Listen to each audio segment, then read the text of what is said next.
Are you alive? When I visited my son's house, I was stunned by the scene before me. I exclaimed as I stood in my son's house, confronted by a shocking scene. There, in the living room, was my missing 5-year-old grandchild, chained and emaciated. Empty bread bags and discarded plastic bottles littered the room. In my haste, I rushed to give him water, but he urgently protested, "Give it to my sister first." "Your sister? Who is she?" I asked, bewildered. Then, from a corner of the room, I heard the feeble cries of an infant. The shocking truth soon became clear. I resolved to thoroughly punish the person responsible for putting my grandchild through such an ordeal. "Do you want to lend me money again?" I let out an exasperated voice toward my son on the phone. Sigh. It has been 3 years since my husband passed away when I was 62. Since then, I've been living alone. I worked for many years, and my husband left me with a substantial inheritance, so I haven't faced financial difficulties. However, my main concern now is my son, Thomas, who has already moved out. He has always been careless, even after becoming a working adult. He brought work-related items home, overslept, and consistently displayed poor work ethics. His job history was marked by frequent job changes, and he occasionally asked me for financial help. Despite feeling disappointed in my own son, the bond of family ties prevented me from completely giving up on him. One day, out of the blue, Thomas came to our house with a woman. "Mom, I'm going to marry this girl." Surprised, I greeted the young and flashy woman. "Hi, I'm Aileen." I replied, "Nice to meet you, Aileen. But getting married so suddenly, I'm surprised." Thomas chuckled while chewing gum. "Well, what can you do when you get pregnant?" Then she lightly touched her belly and said, "I'm 4 months pregnant." I was surprised but managed to say, "Congratulations," as I saw my son and his wife off. Although the order is different, pregnancy is a happy thing. I'm going to have a grandchild. But I wonder if those two can raise a child properly. I had mixed feelings. After some time, I visited Thomas and his family at their home, and I was taken aback. The interior looked as if a burglar had ransacked the place. Empty convenience store meal containers and cup noodle cups were strewn everywhere. I couldn't help but exclaim, "What on earth is this mess?" "And Aileen, are you eating properly? It's not just your body now. I bought some vegetables. Shall we cook together?" In response, my daughter-in-law, who had a slightly larger belly, twisted her face. She retorted, "Ugh. Cooking is such a hassle." As I began to say, "But you need proper nutrition," Thomas interjected sharply. "An annoying mother-in-law who nags all the time won't be liked, you know. Stop picking on my wife." "I have no intention of doing that." Aileen pushed the vegetables I brought toward me. She added, "I really don't need this kind of thing. And please refrain from unnecessary comments. You're seriously annoying." With their fierce reproach, I had no choice but to leave quietly that day. Eventually, she gave birth, and the two of them came to show me the baby. As I looked at my grandchild wrapped in a swaddle, my face softened. How adorable. "It's a boy, right? What's his name?" I asked. "His name is Harry. But, Mom, you have something to give us, don't you?" "Oh, yes, that's right. It's a small gift for the birth." I handed over an envelope. Aileen swiftly snatched it and checked the contents. Tom, there's $1,300 in here. She exclaimed. My son grinned. Awesome. Maybe I'll go out and treat myself. I tried to tell my son and daughter-in-law to use the money for the baby, but it seemed they weren't really listening. Then my son looked at me. You know, Mom, with the baby and all, our current home is getting cramped. We're thinking of moving to your vacant house. I had just moved from the house where I lived with my husband to a reasonably priced apartment at that time. We were considering whether to sell the house or rent it out. Certainly, raising children requires money, and perhaps living in a house would allow for more relaxed parenting. With that thought in mind, I nodded. I understand. You don't have to pay rent, so you can live there. My son replied. Thanks. Should we move next month? However, Aileen, who had been listening to everything, interjected. She said to me, But please don't come to our house. I was taken aback and stammered, Huh? Thomas continued. We don't want interference, so please leave us alone. I understand, I replied. And so, I found myself only able to visit my son and daughter-in-law's house when I had urgent matters. Occasionally, I'd contact them to share food, and during those times, they reluctantly allowed me to meet Harry.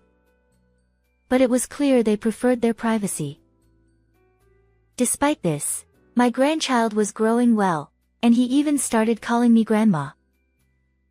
But just before Harry turned 4 years old, as usual, when I contacted him saying, I want to bring Harry's snack, I received a message from my son. He said, Aileen doesn't want to see you anymore. Stop doing this and don't come to our house. We've changed the locks, so you can't get in. I was surprised by his one-sided statement and felt angry, but perhaps I unintentionally offended Aileen without realizing it. So, I decided to observe the situation for a while. However, in the process, I missed the timing to visit my son's house, and I gradually stopped going altogether. Occasionally, when I contacted Thomas for some reason, I received reluctant and brief responses. Harry is already 5 years old, isn't he? I hope he's doing well. Despite my worries, I continued living my solitary life. Then, one day, an unfamiliar number called me. When I answered, the person on the other end said, I'd like to request repayment of your son's debt. Upon further conversation, it became apparent that my son had unilaterally made me a co-guarantor. While I'd been asked for financial help before, I never expected something like this. I immediately tried to contact Thomas, but there was no response. Usually, I'd receive a reply after some time, but this time, it was different. Frustrated, I headed to my son's house. I pressed the intercom button, but no one answered.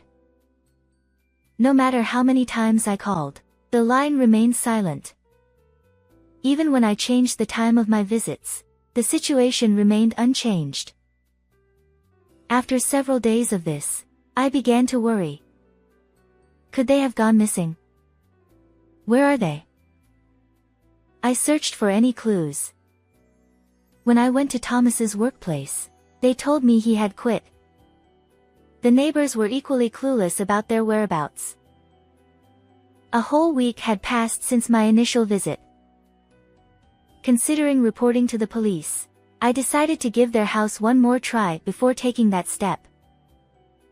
I pressed the intercom, but still received no response. The front door remained locked, preventing me from turning it. With a sigh, I was about to leave when suddenly, from inside the house, I heard a faint thud, as if something had shifted. I called out desperately, "Is anyone inside?" show your face, please. But there was no response. However, the sound from inside intrigued me, and I pondered how I could somehow get into the house. That's when I noticed something I hadn't seen during my previous visit. The lock on the garden side casement window was open. With trepidation, I entered and was met with a scene that made me scream in horror. In that situation, 5-year-old grandson Harry was crouched and chained. "Are you alive?" I exclaimed, rushing to his side. The room reeked of decay, and around Harry lay empty bread bags and scattered plastic bottles. He whispered, "Grandma? Did you come to rescue me?" "What on earth is happening here? And first, let's get you some water." I hurriedly fetched water, attempting to pass it to Harry, still bound by the chain.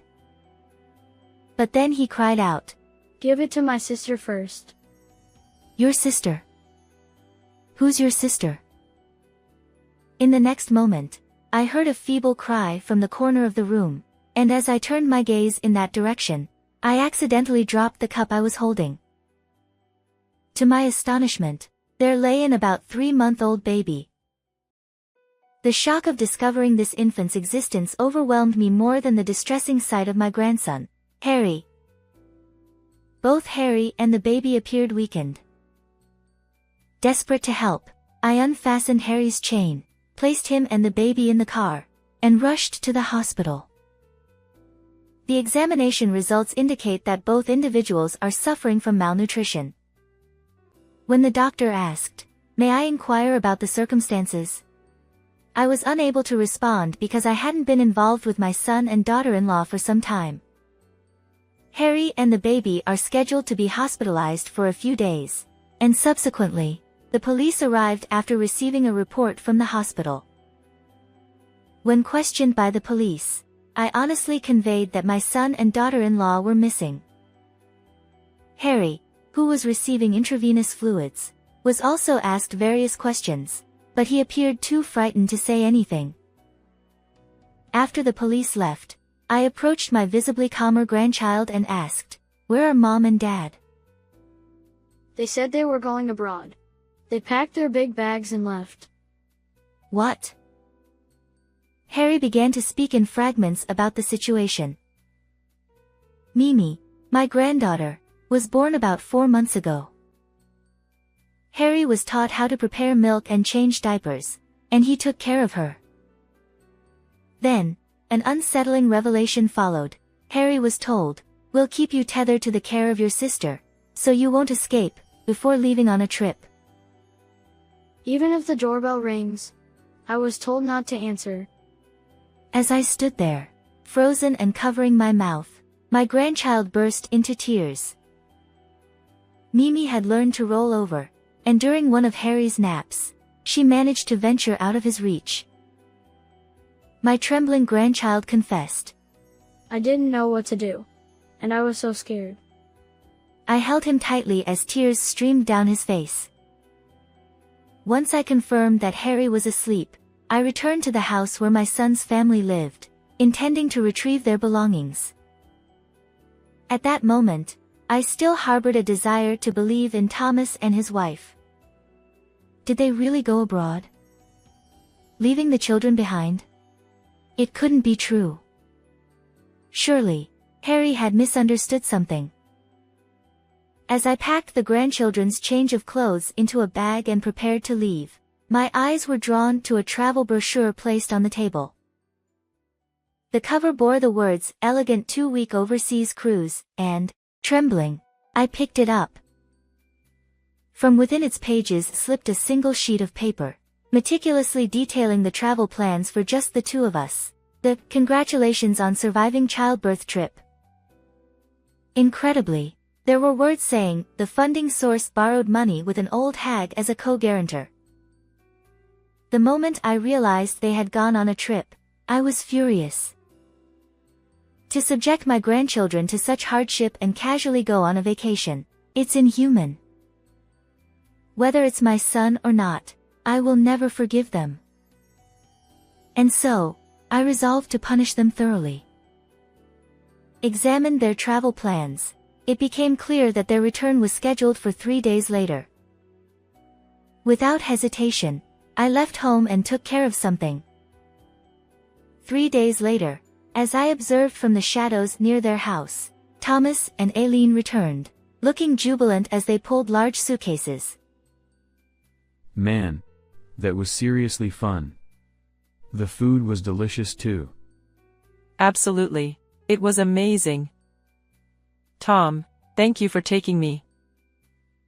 Ugh. I don't want to go back yet. Let's go again soon.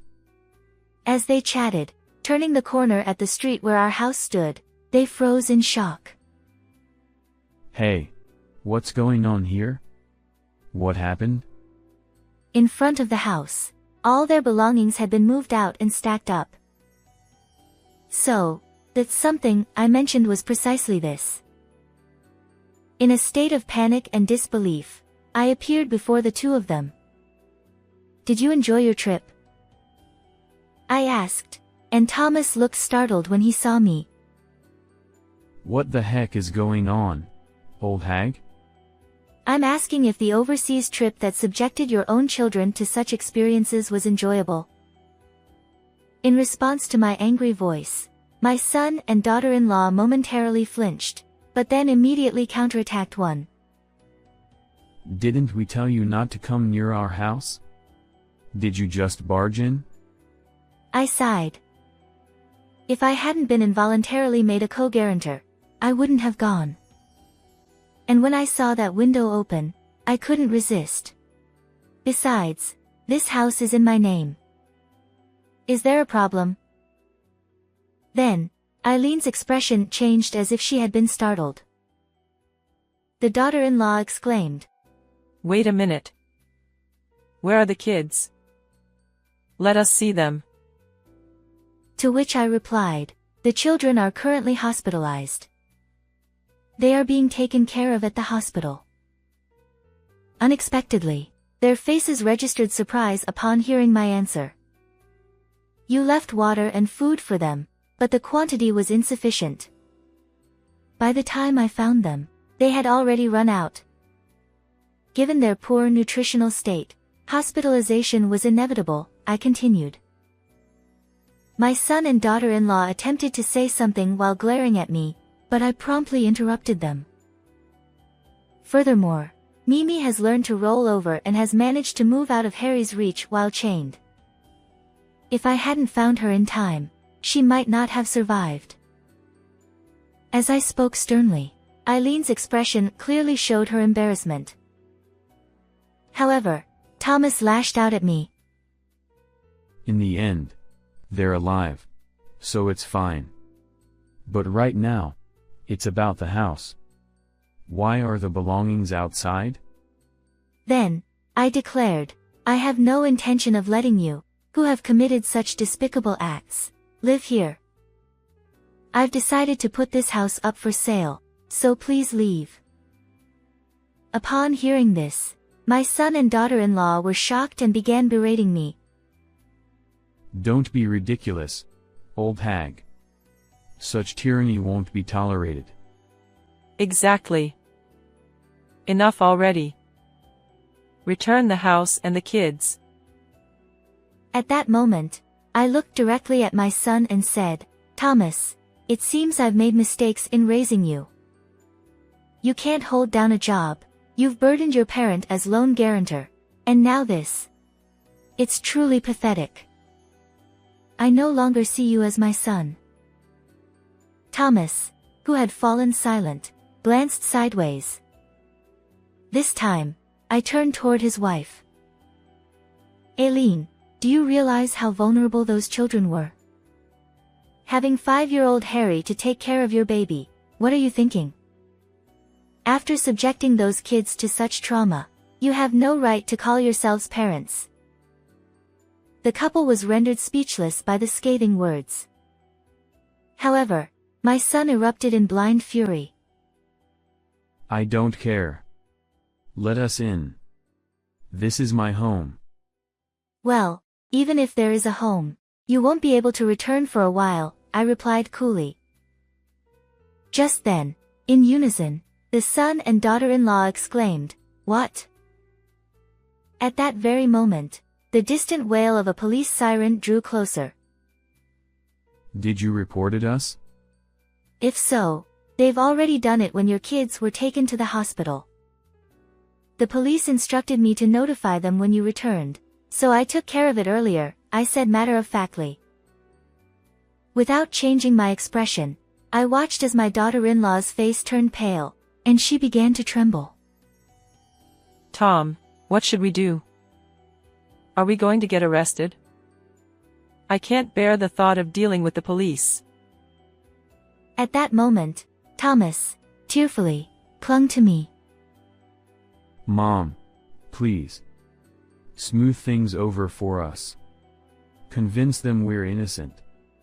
I promise we'll do better from now on. Please. Aileen, her face streaked with tears and mucus, chimed in. Please, I beg you. And so, I made my decision, resolute and unwavering.